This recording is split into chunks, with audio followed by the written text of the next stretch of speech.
I object to the word convert, even though it's the word that's in the software. I prefer to think of that number between the people you saw in consultation and the people who scheduled as your patient acceptance rate.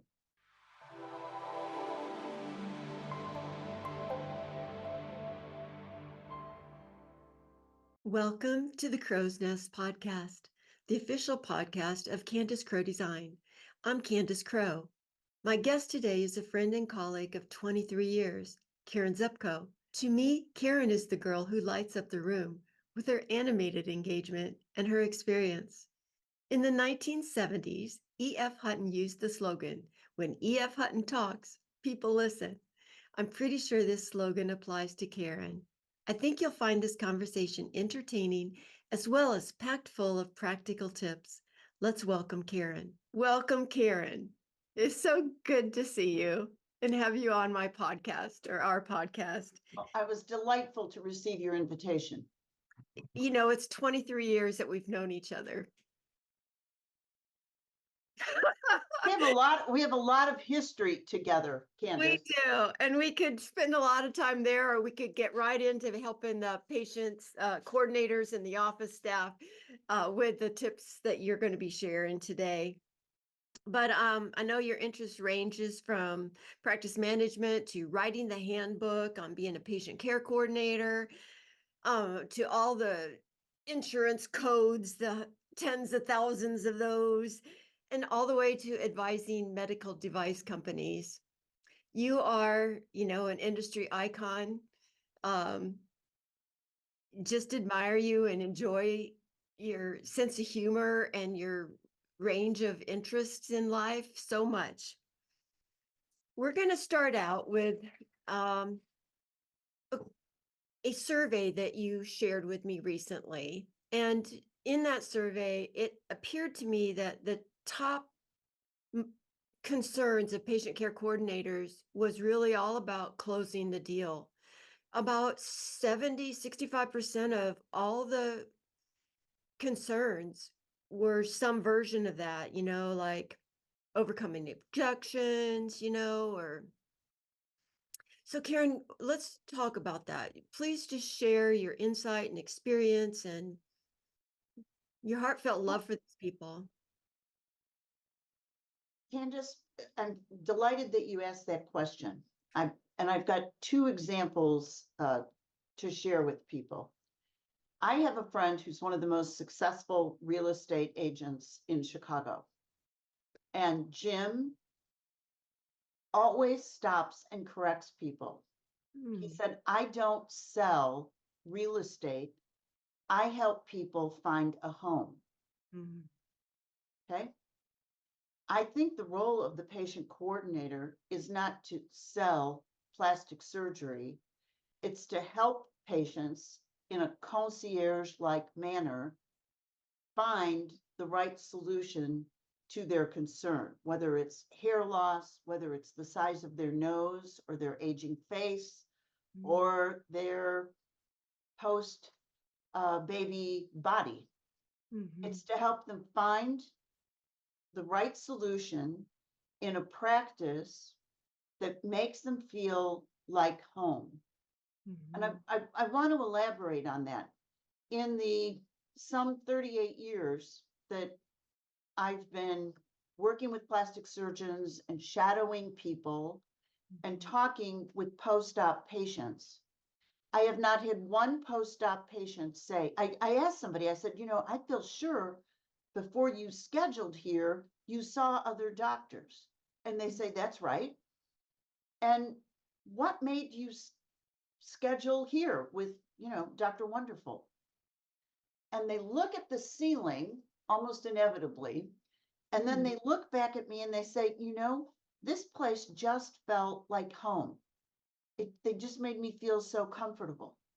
Candace, not one person has looked at me and said, this was the lowest price. This was the best deal. Not one in 38 years said price was the determining factor. It was this, I'm trusting my body and making my investment in the right place.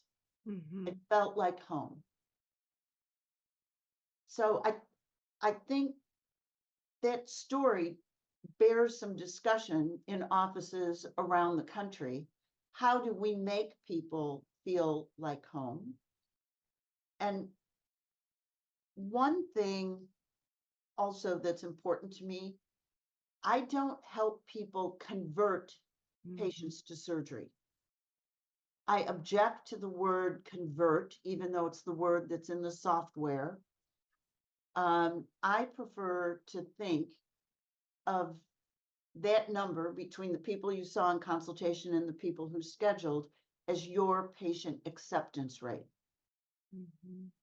Okay? And what does that mean? That means that the staff on the phone were welcoming, were engaging, asked me relevant questions. It means when I came in, the office looked and maybe even smelt like what I expected. It means that the conversation with the surgeon was informative and meaningful and comfortable. And then I had the conversation with the patient care coordinator. So that is a patient acceptance rate. So it's real interesting to me as we talk about this, the kind of to do a bit of a history talk, and we have so many different decades of experience in practices now. But when you first started, and when I first started, marketing was a dirty word. It was Yes. oh my gosh, I would go to a conference and I would say, get more patients, and they would walk by and literally thumb their nose. And, marketing was a patient education wasn't, but, that generation is going to have a real hard time, I think, with selling, or they may oversell because, it's not their roots experience. But, and then we moved into an era where it was the conversion rate, like, oh, wow, this can be lucrative, right? And the implant companies were talking about conversion rates and all the other things, what's your conversion rate? And then they go, well, these are people, they're humans, Yeah. like, it's not like it's a whatchamajigget that you buy at, one of the box stores, it's a human, let's go back to that respect. So we're kind of coming around a little bit. And so I'm really glad you're bringing this conversation up.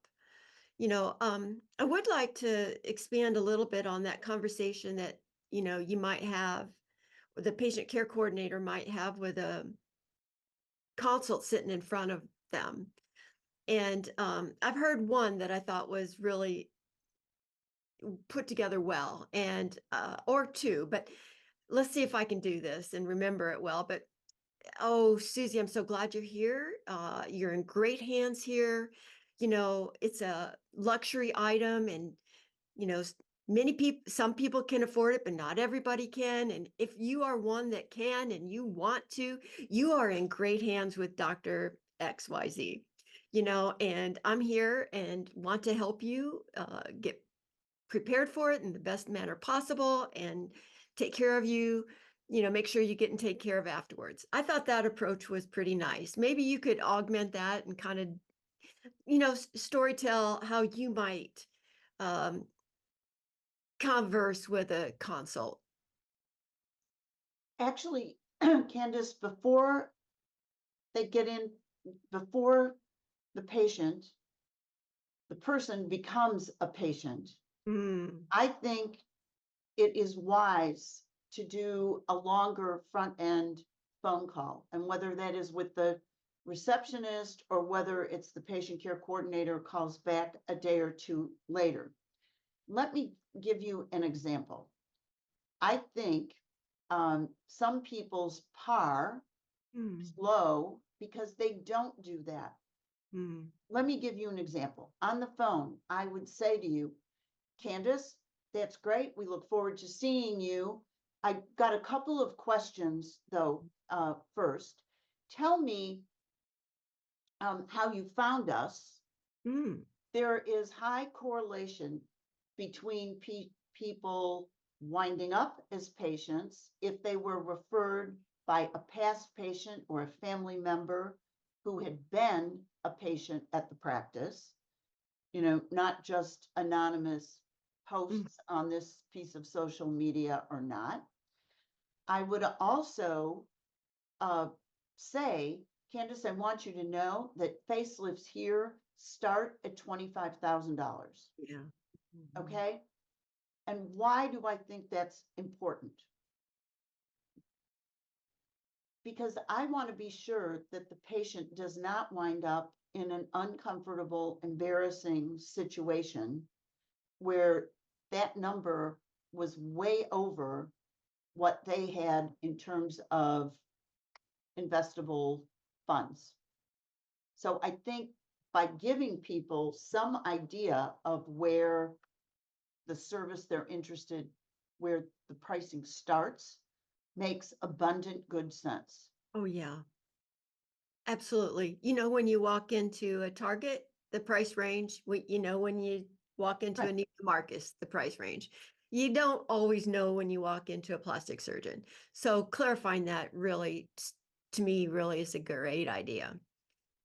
All right, so then we want to move on to another topic of, you kind of touched on it a little bit with PAR, patient acceptance rate, but Yeah. conversion rates. And, we hear that a 30% conversion rate's pretty good or whatever, but it just sounds like ugh, grindy to my soul. So, can you talk a little bit about that and a little more on PAR? Well, most often that number is poorly calculated. Mhm. And I can give you a couple of examples. Uh, Nextech, which is one of the dominant softwares used by plastic surgeons, bases that on what the purpose of the consultation was. So let me give you an example. You went in, when you booked the consult, you said, I'm here to talk with the doctor about a blepharoplasty. Okay, great. Well, then when you got in there, you were intrigued about what the doctor had to say about some facial fat grafting, okay, around the eyes and your temples head hollow. That made sense to you. If I don't, and that's when you sit down with me, the patient care coordinator, we talk about that and you say, this made sense and I've got the budget. I may need to do a little bit of financing, but I want to go ahead with this because I want one recovery. Great. Mhm. Okay. If you do not go back and Mm. change the purpose to blepharoplasty with and also facial fat grafting, when we look at the conversion report, Mm. you won't get credit. Mm. Okay. You have to go back and change the purpose in the scheduling. So what's Karen's summary statement? Be sure you understand how Mm. that conversion rate is calculated in the software that you use. The second thing is, in the example that I gave earlier, if you are not giving people an idea of what this procedure might cost, you are going to have people who enjoyed your presentation, who learned a lot, Mm. but who simply can't afford you. They are in the wrong store. They're in Mm. Chanel when they should have been in Ann Taylor. Okay, there's a disconnect. Another way that number is incorrect, and this is a facelift example. I was visiting with a doctor in Canada, and it was late January. And he, in late January, had seen 4 women for facelifts. And he said, look at this, not one of those people has booked. I said, well, let's go back and look at the notes. And fortunately for this patient care coordinator, Candace, she took great notes. And the notes were not surprising to me. They were women who were over 60, who have busy, engaged social lives, very aggressive for some of those, the 2 who were retired, they were taking cruises here, they were going there. This was all reflected in the notes. She was very good at rapport building. They were there to get a quote, to find out, to think about this. They were interested in having their facelift in November and December of that year. And there was a sizable scheduling deposit, to say your date. It was sizable, a little surprising to me. So somebody doesn't want to tie up their $2,500 or their $3,000 in January. But they were all positively impressed. They were engaged with the practice. Nobody indicated any disappointment. So when you look at that scheduling, I think it's also important to look at a report, which you can get out of some softwares, that will show you, Candace, by procedure. This is when these facelift people came in for their consult, and this is when the case was scheduled. So for breast augmentation, you typically have a much quicker time gap between consult and surgery. On the facelift patients, it can be several months. Does that make sense to you? Oh, yes. Oh, yes. And, not getting so wrapped up in conversion rate, but really getting wrapped up in delivering great results and, being profitable. I mean, like sometimes the details aren't as important as the big goal. I mean, like you want to stay profitable and everything, but, sometimes that conversion rate can be a little misleading, or, the PAR, like the PAR from a facelift is so much different than, let's say, a Morpheus 8, and the revenue generated and the time, the ROI on that time and everything. But, like generally I find practices that really engage and take care of their patients and educate and don't get wrapped up in just this follow the leader social stuff. And it's going to lead right into the next topic we're going to talk about, and that's the websites, and what we have both seen pretty much since COVID, the beginning of COVID to now. I would say there's been a trend going on. And what have you seen, Karen? Well, this is a fascinating topic to me. Post-COVID, there were many doctors at the beginning of COVID that thought, oh my God, this is another 2008 all over again, right? Things are going to fall off the cliff. How am I going to make my payments on that laser? All right, all these kinds of concerns. Well, there was a slow period. And then, Candace, just like we heard of revenge travel, right?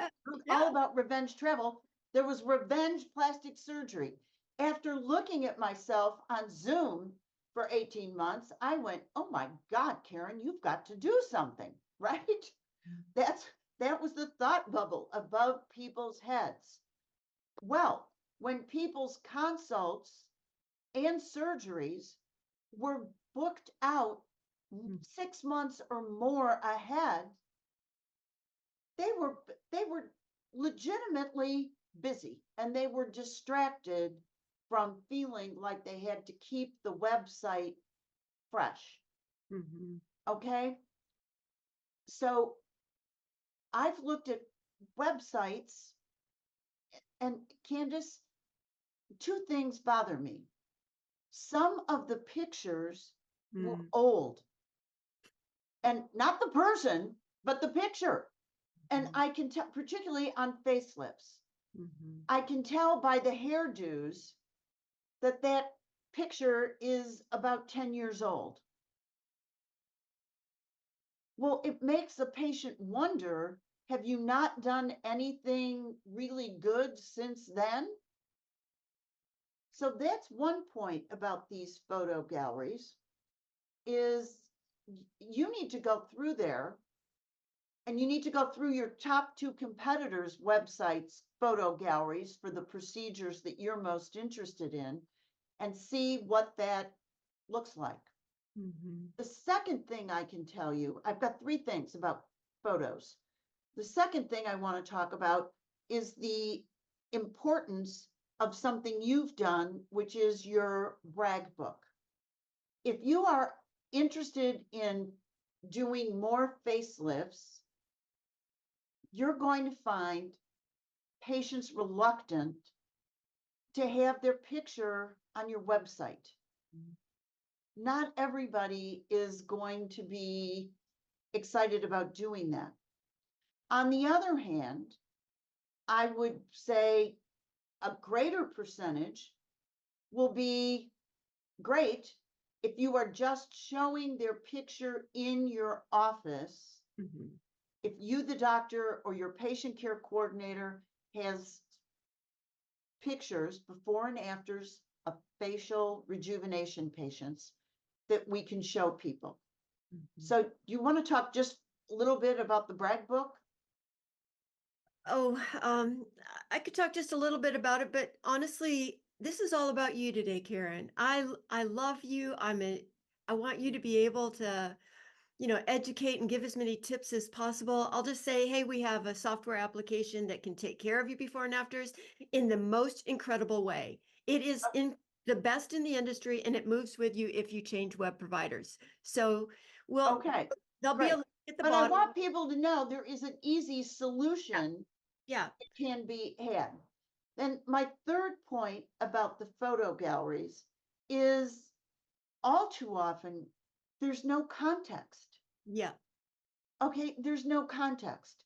Like I look at a rhinoplasty patient's before and afters, and like many people, that person had an insufficient chin. And I think, well, for God's sake, why didn't the patient only ask to have their nose done? I look at pictures. I had this dramatic example just last week. There was a woman plastic surgeon who did beautiful, minimal breast augmentations. Okay, nobody had large implants. Well, if there isn't a note, she is famous and she gets referrals because her results are for women who wish to be restored to what their breasts were like pre-baby, pre-breastfeeding. Okay? That needs to be explained. It's not her judgment, it's her pleasing that patient. And compare this with one of the young male plastic surgeons who's built his practice initially by going to strip clubs. And his patients, you know, you and I would look at that and we'd go, va-voom. Well, that needs to be in the note. This young woman is an entertainer, and her work requires to have larger breasts than the normal suburban mom might want. Breasts that get in the way. So, Absolutely.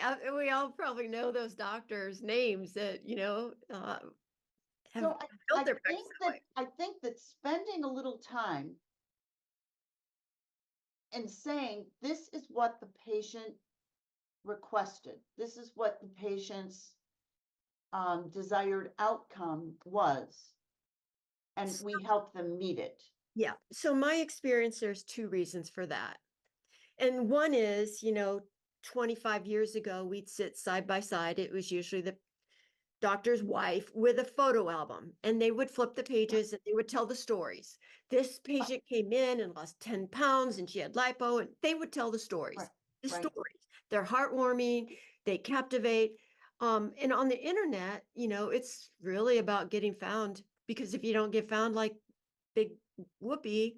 So in the case description area, to enter a story like that, 100, 150 words, make it interesting, use keywords, link back to your procedure pages in that case description, Yeah. and make sure you have a gallery, that has some automatic SEO to it. Your before and after gallery can be a huge boost to your search optimization. Not only Yeah. engage the viewer, like Karen's talking about, but help them find you. Okay. So I think it just real important. Also, Candace, take a careful read of the copy. yeah, Take a careful read of the copy, and maybe you need to hit the proofread. rewrite button. Yeah. Yeah. I gosh, proofreading, spelling errors, they just really degrade your expertise.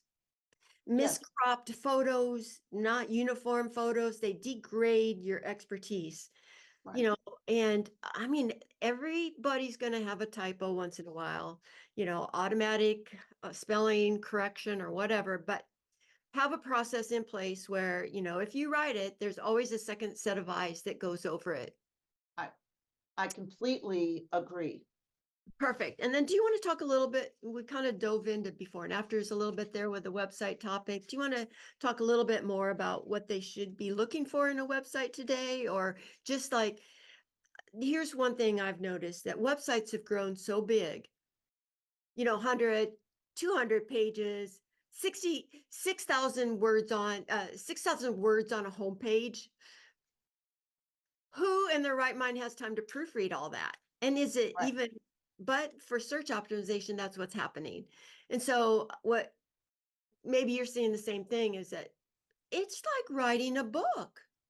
A website, 150 pages of 6,000 words a chapter. Yeah. And First of keeping all, that current. yeah, I don't know that people are going to read as you would on the internet. When I'm looking at the screen, I'm not reading the same way I would be reading in a book. But yet it needs to be current. So Yeah. maybe what you might recommend is just at least a read through once a year. I completely agree with that. And I would also suggest that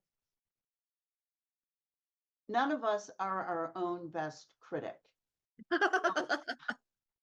I would say it would be smart for, if you're treating a largely female population, for the physician's wife Mm, to ask two really good friends mm, and maybe a nurse to go through and play patient. I mhm. also find navigation errors. I bet that doesn't surprise you in the least. So I would have some potential patients take a look at my website and say that was like way too much, or you need more here, and get that feedback. Absolutely. Absolutely. So now we're going to move into kind of a fun, hot topic, little fast, rapid fire question area. And Karen, I want you to take as little time as possible to answer these, maybe 30 seconds even. Got it. Okay. Okay. Let's start with, your motto is, you can't bore people into learning. How did that motto come about? And I'm wondering, just kind of what type of 4-year-old were you? I was, call on me, call on me. Oh my goodness. That yes, that was that was my style at 3, 4, 5, and some people would say even to this day. Um, you can't bore people into learning. It has to be fun. It has to have a sense of humor. And I almost don't care what the topic is. It helps. That's wonderful. Also, you've authored an article, What Do No-Shows and Pickpockets Have in Common? Oh, They come both on. they both rob they both rob you of the opportunity to keep your gold, to make your gold. If you do not have an active no-show prevention program in place, you need to have one. You need to be charging for consults. You need to have people prepay. Candace, it has been my experience that when you prepay for that consult, it is the best cure for appointment amnesia going. Absolutely, absolutely. Hey, I want to remind everybody that Karen is a consultant and she would be available to help you with helping out with that no-show if you happen to have a no-show um, concern. And can I just say one thing that I've noticed that I just saw earlier this week? They take a credit card for the doctor, for the physician's appointment consultation, but they are not doing that for the medical estheticians or the injectors. In this particular office, they do a $2,000, a $5,400 procedure for 3 laser treatments for crepey skin on That's your legs. That mm, appointment, that first appointment is 2 hours long, ooh, and they are not protecting that esthetician's time. mhm. So a last minute cancellation means she's got a 2-hour gap in her schedule. So I think what's good for the physician is also good for the injector and the medical esthetician. Without a doubt, and without a doubt, we could keep talking about that for another 5 minutes. But I want to go in to talk a little bit more about what's going on in New Orleans. At the time we're recording this, it'll be 2 weeks or a little less from now, but the time it gets published, it might be around a week or so. And I encourage you all to listen up right now and hear about what Karen's going to be doing in New Orleans. Well, I am really excited. On Thursday afternoon, starting at about 1:30, I will be conducting a patient care coordinator course that is from 1:30, and then there's a 3 something break, and we'll finish up right at 6. And we have a very robust workbook, Candace. I am going to go through everything from how to lead off in that first phone call to how to set your doctor up for consultation success, giving the doctor giving the doctors clues to avoid the IED landmine, right? And how to effectively present the quote, deal with pricing objections, how to handle those in a professional manner. And I'm going to also talk about how to improve your quote, that being the last piece of marketing, Candace, that a patient leaves with, is that quote. Mhm. Yeah, I like this. I like saying that kindness usually isn't considered marketing, but it sure does go a long way. It sure does. And I call that quote an unexpected delight or an unexpected letdown. I, You it's got one your or the choice. other. It's one or the other. There's almost Got your no middle choice. ground on the quote. Either they walk out and they fold it up and stuff it in their purse, and I'm never showing my husband or boyfriend that, or they go, "Wow, this thing has, value and it's considerate and it's something I want to do and it's presented well, it's professional, it's personalized just for me." They took the time to do that, so I'm Well, right there with you on that. when they talk about money on the quote, and it's in all caps, bold face, and it's screaming about the deposit and about the cancellation policy, all that nicey nice on the website, all the nicey nice on the confirming text about your appointment. It's all undone when you start screaming about the money. Absolutely, absolutely. We can talk about financial policies in an even tone. Yes, we need financial policies. We need people to know the rules of the road, so to speak, but we don't have to do it in that manner. Well, I've had a positively wonderful time talking with you, and the friendship we've had over the years. Do you have any last remarks that you'd like to make, Karen? I think there's been no better time to be engaged in aesthetic surgery. I continue, as I'm sure you have that same feeling, to go to the meetings and to learn about new techniques, new technology that are, oh gee whiz, fabulous surprises and enhancements as to what can be done and produce beautiful, even more beautiful results. So that's Wonderful. been my delight. Awesome. And we're going to leave your contact and information about your seminars, and especially this New Orleans. We'll put that link in the show notes below. But Karen, if you want to let people know how to reach you, if they want to reach out to you, how would you want them to reach out to you? They can go to the KZA Now website, www.kzanow.com, and leave a message there, or they can reach me through LinkedIn. Two wonderful ways. Two wonderful ways. Well, thank you, Karen. I'm sure we'll do another podcast in the near future. But thank you for being our guest. Candace, I look forward to seeing you in NOLA. Exactly. All right. Bye for now. Bye.